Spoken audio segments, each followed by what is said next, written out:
নামাজ রোজা হজ জাকাত করে ব্যস্ত যাওয়া যাবে না। ঠিকই শুনেছেন।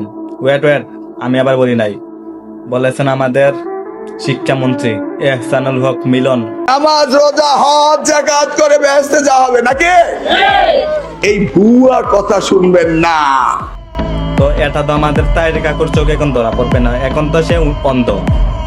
তাইরি কাকু তো এখন অন্ধ, কানও শুনবে না, চোখেও দেখবে না, এখন সে অন্ধ। তাইরি কাকুর চোখে শুধু ধরা পড়ে জামাত ইসলাম সংসদে কি করেছে।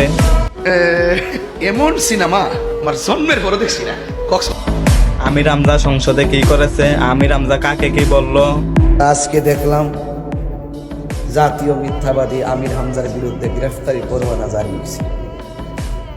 আরো আগে ধরা দরকার ছিল। আমির হামজা পাত দিছে, আমির হামজা পাত না দিছে, শুধু এইটার ব্যাপারে তাইরি কাকু কথা বলবে।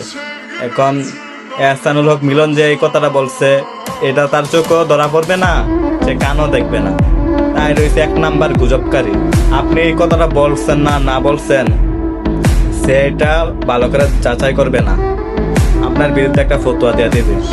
এটা হচ্ছে আমাদের তাইরি কাকু বন্ধ।